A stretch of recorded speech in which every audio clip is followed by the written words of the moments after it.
오늘은 이제 십자가의 곁에 있었던 인물 중에서 함께 나눠볼 인물은 아리마대 사람 요셉이라는 그러한 인물입니다.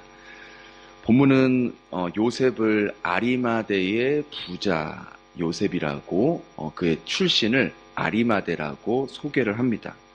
그리고 또 누가복음에는요, 그를 공회의원이라고, 그러니까 지금으로 말하면 국회의원이라고 또 소개하기도 하고요. 근데 이제 요한복음에는 조금 특이한데, 요한복음에는 그를 예수의 제자이나 유대인이 두려워 그것을 숨겼던 자다라고 기록을 했습니다. 이것으로 이제 우리가 총체적으로 알 수 있는 것은 요셉이라는 사람은 예수님을 믿었지만 그 사실이 드러나는 것을 두려워했던 그런 제자였던 것 같습니다. 그렇게 두려워했던 것은 자신이 예수님을 따르는 제자라는 것이 다른 공회의원들 혹은 다른 종교 지도자들에게 그것이 이렇게 밝히게 되면은 그 의원을 자격을 박탈당할 수도 있다고 생각했기 때문입니다. 대부분 그 당시에 공회의원들은 이 예수를 이단이라고 규정을 했습니다. 자신을 하나님과 동일시하는 그런 이단이라고 신성 모독하는 자라고 여겼기 때문에 그러한 분위기에서 자기가 예수를 따르고 있다는 것이 알려지면은 자신의 정치 인생도 끝날 것이라는 것을 그도 알고 있었기 때문이죠. 그리고 그동안 자기가 힘겹게 쌓아왔던 세상의 모든 지위들도 무너질 수 있다라는 두려움을 느꼈기에 그는 예수가 하는 말을 굉장히 귀담아 듣고 가슴 깊이 듣고 또 이렇게 여러 가지 모습으로 따랐지만 그걸 공개적으로 이렇게 자신이 예수를 따른다라는 것을 공개적으로 나타내는 것은 두려워했던 것이죠. 즉 그는 자신에게 주어졌던 세상의 유익들이 예수님을 믿는다는 이유로 한순간에 무너질 수 있다라는 그런 두려움으로 살고 있었기 때문입니다. 우리도 많은 경우에는요, 예수님을 믿는다고 사실 우리도 고백하고 또 교회도 나오고 예배도 드리지만 정작 우리가 세상 속으로 다시 나아갈 때에 우리 안에 있는 예수님을 드러내지 못하는 경우가 종종 있습니다. 특별히 회사에서 일하시는 분들은 그 회사의 분위기 속에서 내가 예수를 믿는다는 것을 당당하게 드러내지 못하는 경우들이 종종 있는데요. 괜히 그렇게 드러내게 믿다가 불이익을 당하거나 믿지 않는 회사 동료 혹은 상사에게 조롱을 받거나 또 어떤 불이익을 당할 수 있다는 두려움 때문에 혹은 믿지 않는 사람에게 예수님을 이야기했다가 괜히 분위기가 어색해지고 관계가 어색해질 수 있기 때문에 이렇게 공개적으로 이렇게 말하지 못하는 경우들이 종종 있다는 것이죠. 오늘 나온 아리마대 요셉이 그렇게 살았다라는 것입니다. 예수님을 믿는다고 했지만 자신이 가지고 있었던 돈과 명예와 권력을 잃어버릴까봐 그렇게 공회의원들이 두려워 그런 숨기면서 살았던 것이죠. 그런데 그렇게 쭉 살아왔었는데 오늘 본문에는 그 전과는 전혀 다른 모습을 보이게 됩니다.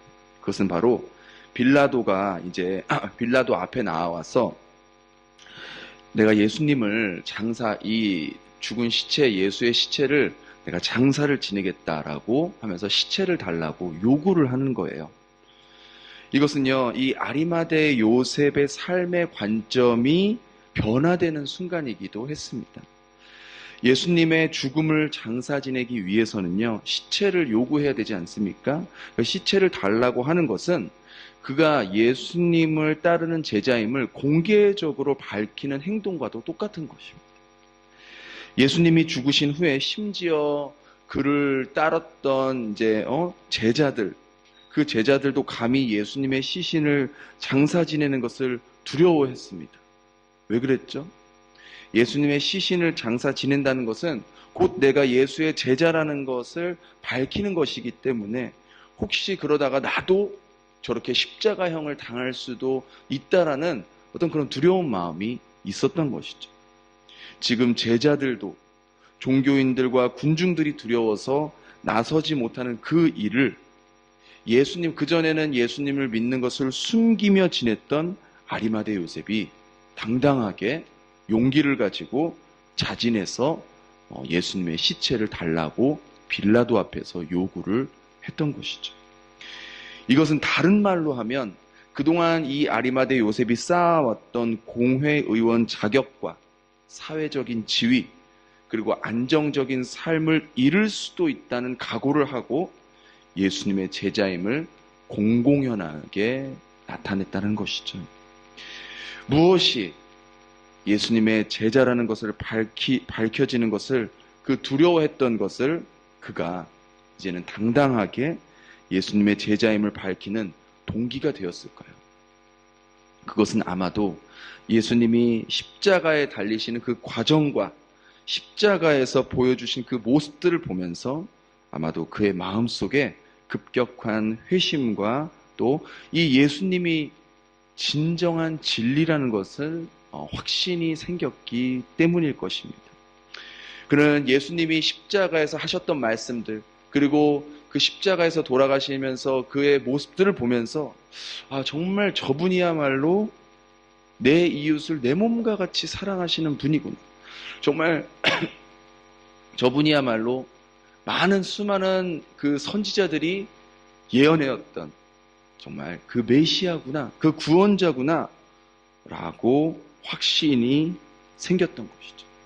그래서 그는 더 이상 세상의 것을 지키려고 했던 그러한 모습을 벗어 던지고 이제는 새로운 푯대를 지키면서 살아가려고 한 것입니다. 그 새로운 푯대란 바로 예수 그리스도를 쫓아가며 사는 삶이겠죠. 예수님께서 말씀해 주신 이 하나님 나라에 비하면 자신이 가지고 있는 이 소유, 재물, 자신이 쌓아 올린 세상의 스펙은 비교할 수 없이 보잘것없는 것이라는 것을 깨달았기 때문입니다.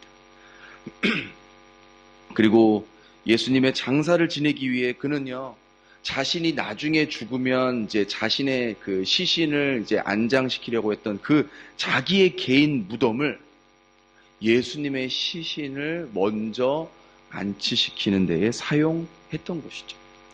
오늘날도 그렇고 2000년 전 그 당시의 문화로서도 자기가 이렇게 안치되려고 하는 그 무덤에 다른 사람을 안치시키는 것은 굉장히 어려운 일이죠. 여러분 생각해 보십시오. 내가 이제 나이가 다 들어가지고 이제 내 무덤을 이제 이렇게 준비를 했는데 그 무덤을 다른 사람의 그 시체를 안치시킨다는 것은 그것은 참 어려운 일입니다. 쉽지 않은 일입니다. 그럼에도 불구하고 이 요셉은 자기의 시체를 안치될 수 있는 곳에 예수님의 시신을 안치시켰던 것이죠. 그런데 이 일이 얼마나 놀라운 일인지 아십니까? 이게 그냥 이 요셉은 그 당시에 그냥 예수님을 그렇게 어떻게 보면은 이제 존중하고 존경하는 마음으로 그렇게 한 건데, 그렇게 한 일이 무려 700년 전 이사야 선지자가 예수님이 어떻게 죽으시고 어떻게 장사될 것까지 예언을 했는데 바로 그 예언이 바로 오늘 이 아리마대 요셉을 통해서 성취되었다는 것이죠. 우리 이사야 53장 9절을 한번 같이 스크린을 보면서 한번 읽어볼까요? 시작. 그는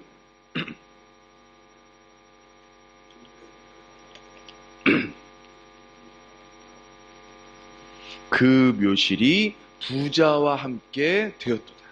바로 여기서 나오는 부자가 바로 아리마대 요셉이라는 거예요.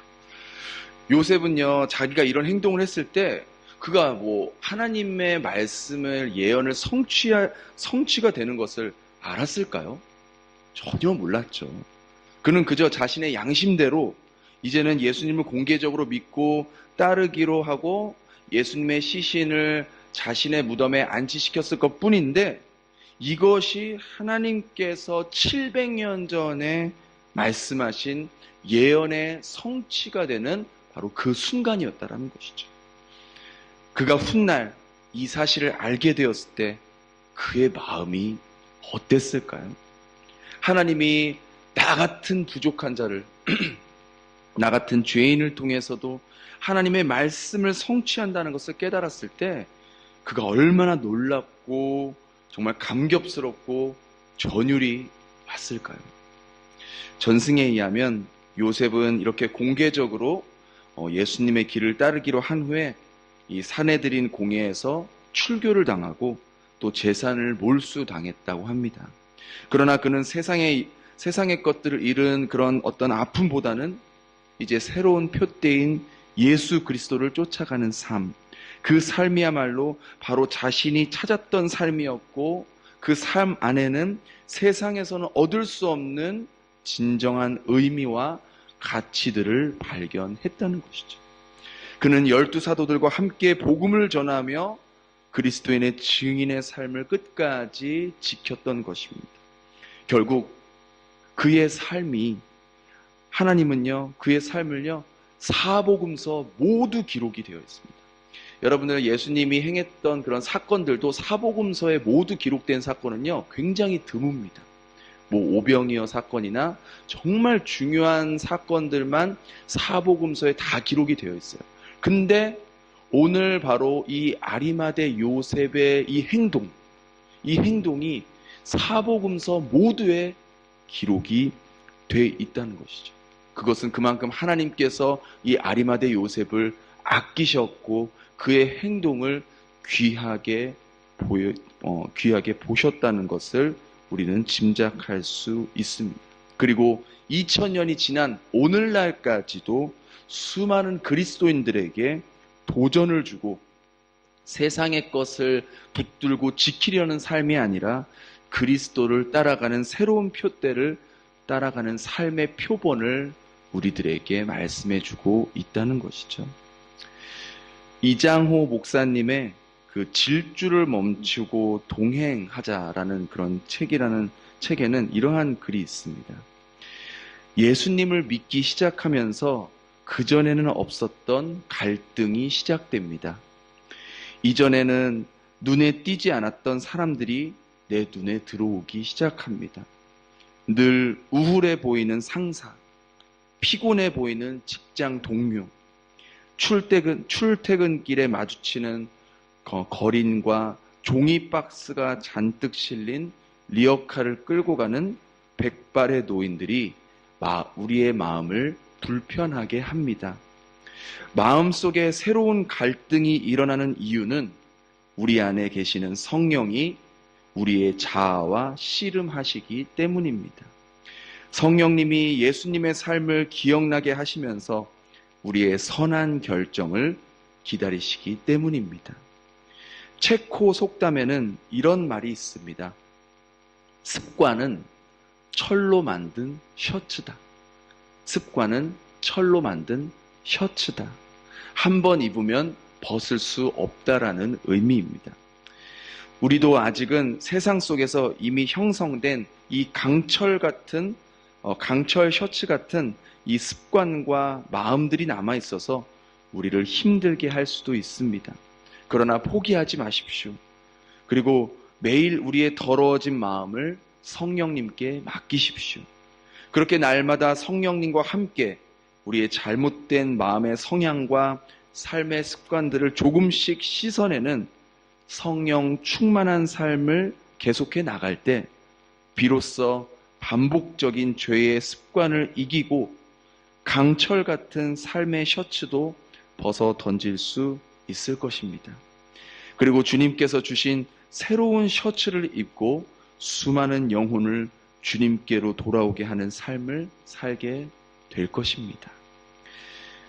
저희는요, 지난 월요일부터 오늘까지 고난주간 동안 함께 말씀을 묵상한 여러분들이야말로 정말 강철 같은 셔츠를 벗어 던지고 주님이 주시는 이 새 셔츠를 입기 위해 이 새벽에 이 자리에 오신 줄 믿습니다.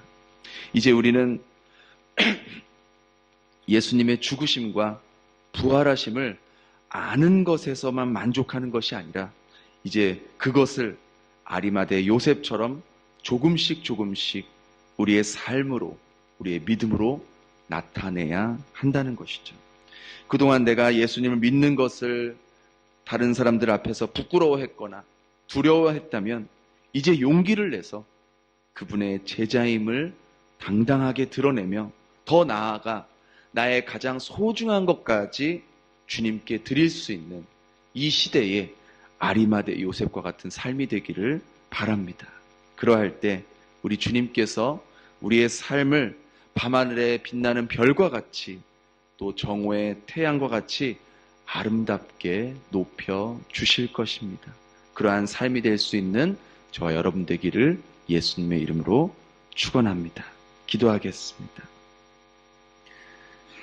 하나님, 이번 주간 저희들은 주님의 고통과 또 죽으심을 더욱더 깊이 묵상하기 위해 이 자리에 나왔습니다. 주님, 이제 주님과 함께 죽고 주님과 함께 다시 부활하는 부활절을 기다리고 있습니다. 주님, 저희들의 삶이 더 이상 지식에 머무는 그러한 삶이 아니라 나의 삶의 모습으로, 나의 행동으로 나의 믿음을 보여줄 수 있는, 드러낼 수 있는 이 시대의 아리마대 요셉과 같은 삶을 살아갈 수 있도록 이끌어 주시옵소서. 주님, 내일 이제 부활절, 정말 주님과 함께 다시 부활의 신앙을 가지고 담대하게 이 땅에서 살아갈 수 있는 저희들이 될 수 있도록 이끄시고 인도하여 주시옵소서. 감사드리며 예수님 이름으로 기도드립니다. 아멘.